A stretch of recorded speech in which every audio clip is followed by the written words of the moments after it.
If you are about to host an event very soon and you don't know where to start, please keep on watching because this video might be for you.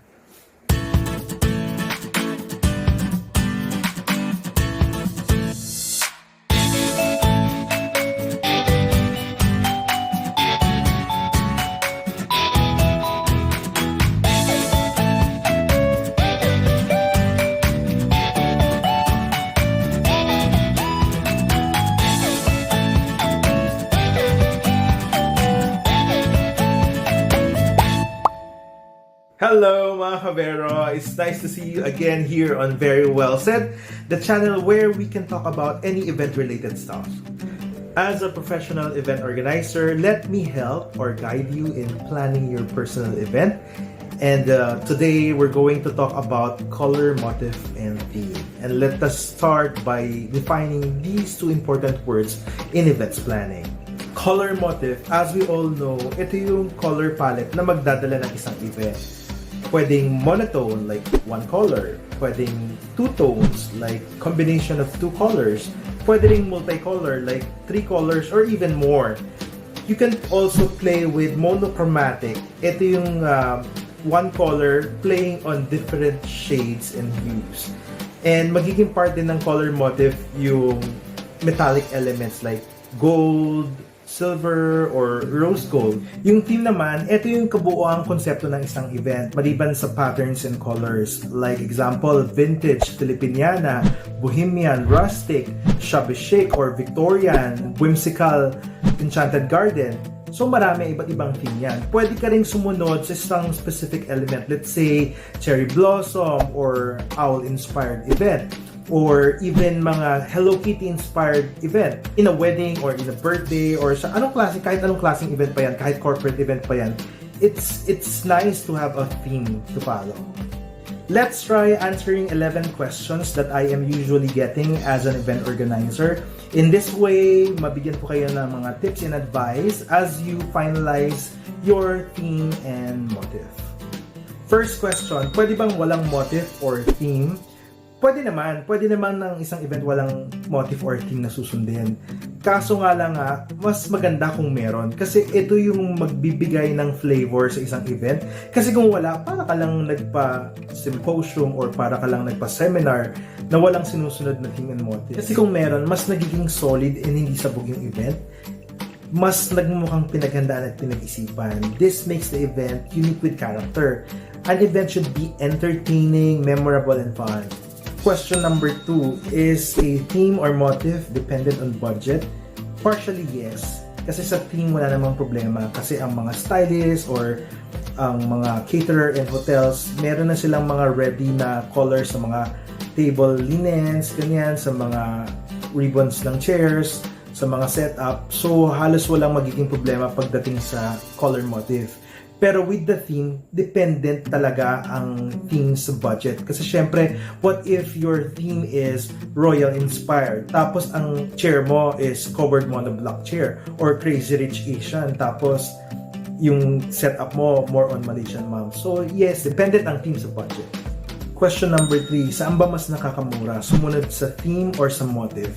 Syempre, mas nakakamura tayo sa motif. Sabi ko nga kanina, mas may mga ready na yung mga food providers natin, yung caterer or hotels na pinili natin na mag-provide ng chosen motif. Pero yung theme, syempre medyo hindi naman lahat available. Syempre, madalas nga, ang mga couple gusto nila yung unique yung theme nila.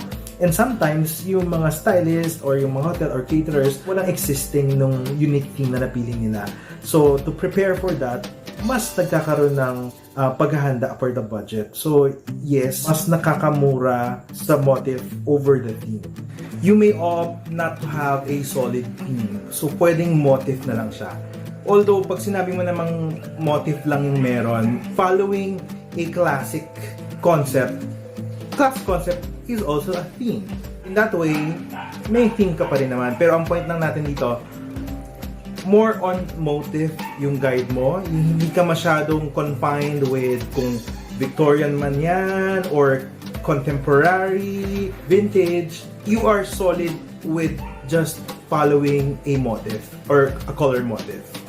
Question number 4, is theme and motif dependent on the venue? Yes, kasi ang hirap din naman na minsan ibagay yung kulay ng venue natin dun sa napili nating motif. Minsan may hindi ganun ka nag-blend yung color or hindi bumabagay yung kulay. Let's say red yung venue mo, red yung carpet, pero ang pinili mong theme leaning on the neutral color. So parang nabe-break yung theme na napili mo or yung motif na napili mo for your event. Ang sa venue naman, ang hirap din naman pumili ng theme. Let's say, ang theme mo, Barrio Fiesta, and you want to do it sa loob ng isang Victorian-inspired na venue, so parang hindi ganun ka nagmamatch. Although, nagagawa naman ng paraan yan minsan. Minsan, may mga way para mailapit mo ng konti. Let's say, Victorian-inspired yung venue, tapos Filipiniana yung theme na napili mo, medyo kahit pa paano, medyo nagmamatch ng konti.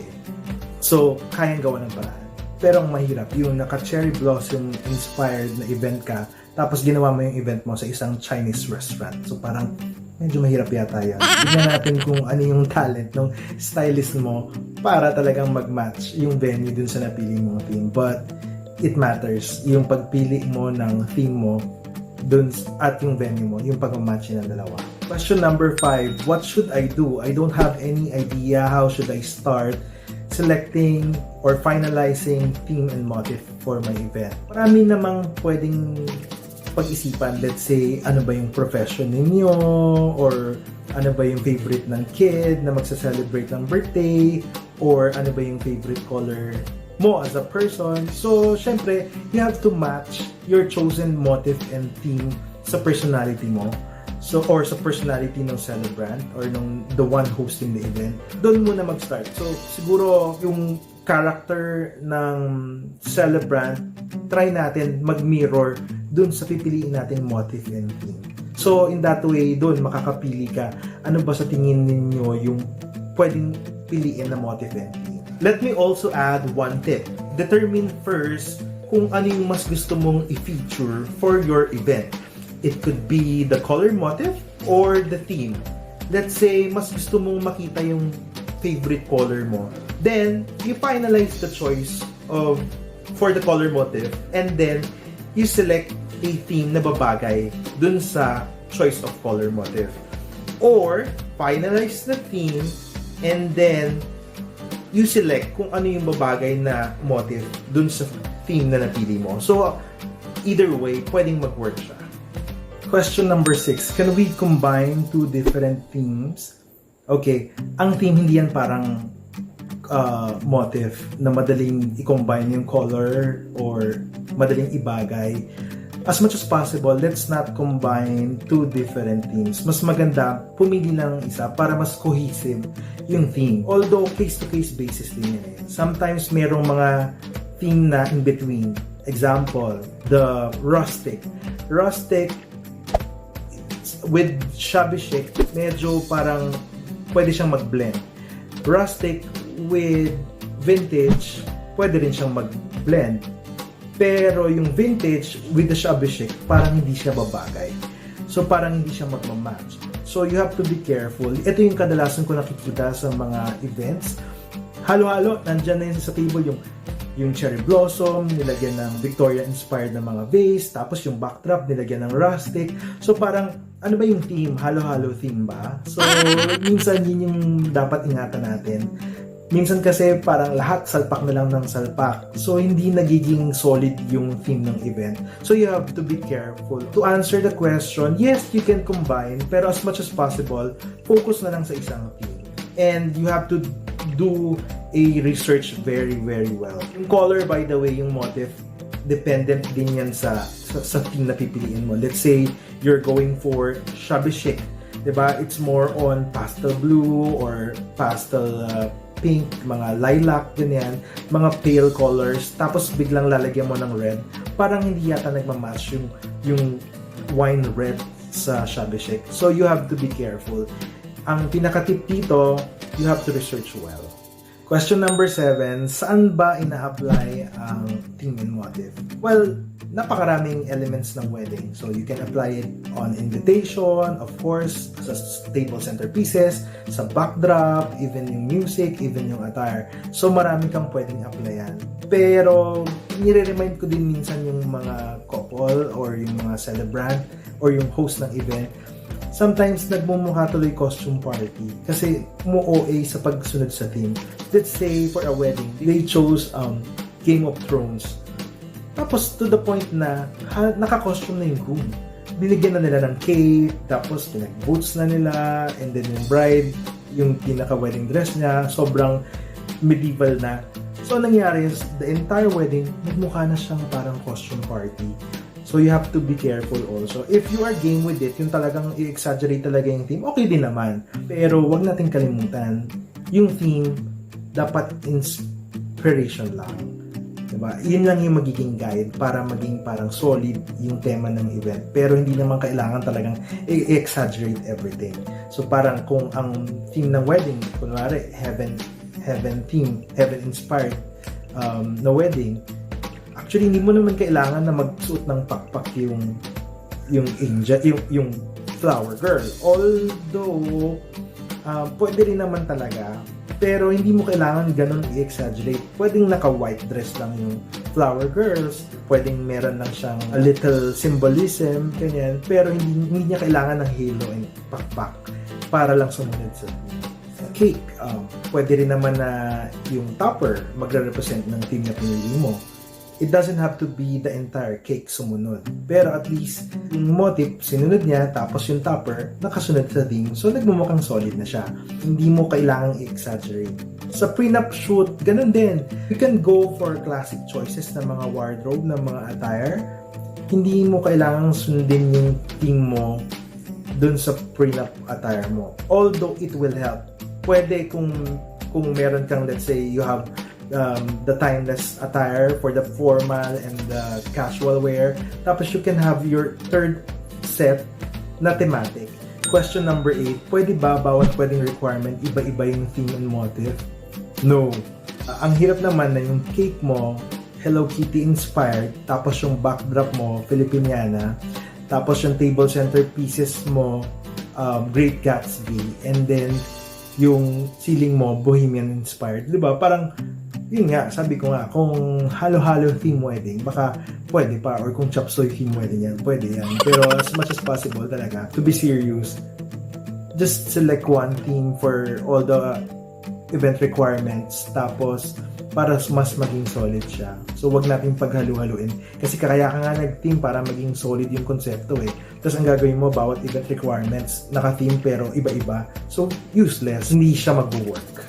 Question number 9, to what extent should we follow our theme and motif? For the motif, you have to follow it consistently. You have to follow it as much as possible. Unless nga, rainbow inspired or rainbow theme yung event mo, you can have multicolors for every event requirements. Pero kung hindi naman yun ang motif mo, you have to follow your motif consistently. For the motif, you can use your motif as inspiration. Let's say you're having a Filipiniana-inspired wedding. Hindi naman kailangan maghanda ng Filipino dishes. You can still have international cuisine, pero you can have Filipino-inspired dessert. Let's say a suman with mango toppings and caramel toppings. Diba?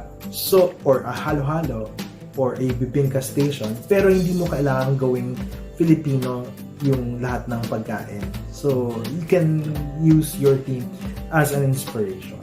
Even sa mga attire, even sa entertainment like music, if you are having a Filipino-inspired wedding, pwedeng magkaroon ka lang ng isang Filipino medley, and then the rest, pwede rin naman na hindi na siya sundin.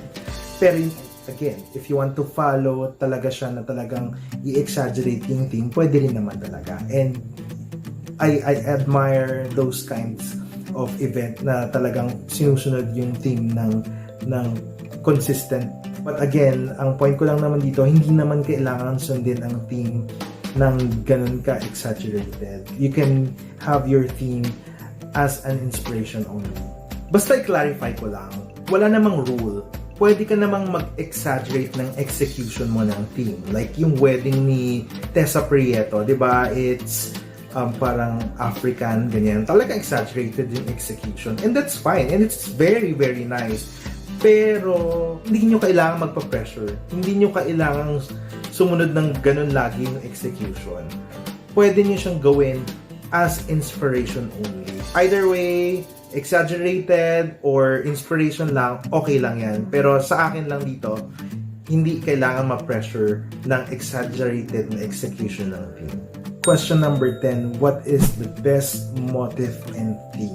Best is based on someone else's judgment. So iba-iba yan syempre ng taste, iba-iba yan ng masasakyan. This couple could have a Game of Thrones, this one can have a bee-inspired wedding, the other one can have an owl-inspired birthday, yung iba naman Great Gatsby, pero hindi masakyan ng iba. So iba-iba yan, depende sa judgment ng host or kung sino man yung nagpa-party. Wala na talagang rule. You can follow trend, yes, pero be ready na yung trend na yon mawala siya sa trend in the coming years. Pwede ngayon uso siya, pero pwedeng 5 years, 10 years, wala na siya sa uso.